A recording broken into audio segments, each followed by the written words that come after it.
الحمدللہ رب العالمین والصلاة والسلام علی رسولہ الکریم اما بعد فاعوذ باللہ من الشیطان الرجیم بسم اللہ الرحمن الرحیم۔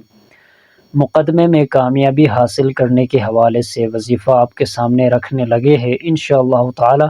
اگر آپ کا کوئی مقدمہ ہے کسی کے ساتھ یا آپ کے کسی رشتہ دار یا اور جاننے والوں میں کسی کا مقدمہ چل رہا ہے، اگر آپ حق کے اوپر ہے، آپ چاہتے ہیں کہ مقدمہ جو ہے آپ کے حق میں فیصلہ ہو جائے، تو آپ اس کے اوپر ضرور عمل کریں انشاءاللہ تعالی۔ اللہ رب ذوالجلال کی ذات ضرور کامیابی عطا فرمائیں گے۔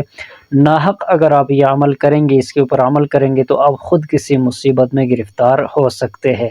لہٰذا پھر آپ کے سامنے یہ بات دہرائی جا رہی ہے کہ اگر آپ حق کے اوپر ہے، کسی کے اوپر آپ ظلم نہیں کر رہے، کسی کا ناحق مال نہیں رہے، کسی کی مال جو ہے سلب نہیں کر رہے، کسی کی زمین کے اوپر ناحق قبضہ نہیں کر رہے، یا کسی کی جان کو آپ کی طرف سے خطرہ نہیں ہے، آپ خود مظلوم ہے، آپ کا حق جو ہے وہ چھینا جا رہا ہے، اس وقت آپ یہ عمل کریں انشاءاللہ تعالی، آپ کو فائدہ ہوگا اور جو مقدمہ ہے وہ آپ کے حق میں فیصلہ ہوگا۔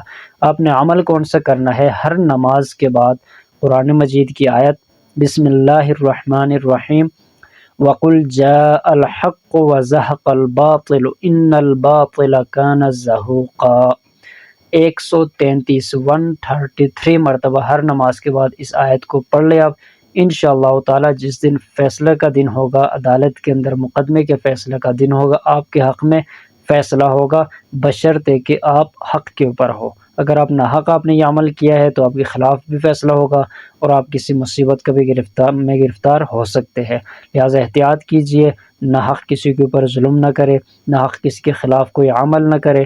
ہمارے جتنے عمل ہے، جو وظائف ہم دیتے ہیں، صرف جائز مقصد کے لیے دیتے ہیں، جائز کاموں کے لیے دیتے ہیں، ناجائز مقصد کے لیے، ناجائز کاموں کے لیے ہماری طرف سے اجازت نہیں ہوتی۔ اگر آپ عمل کریں گے، آپ کے خلاف وہ عمل جو ہے اثر دکھائیں گے، چونکہ ہمارے جو وظائف ہے صرف مظلوم حضرات کے لیے ہے، جن کے اوپر ظلم ہو رہا ہوتا ہے، جن کا حق چھینا جا رہا ہوتا ہے، صرف انہی کے لیے ہمارے وظائف ہے۔ اللہ رب ذوالجلال بھی انہی کا ساتھ دیتا ہے جو مظلوموں کا ساتھ دے۔ السلام علیکم ورحمۃ اللہ وبرکاتہ۔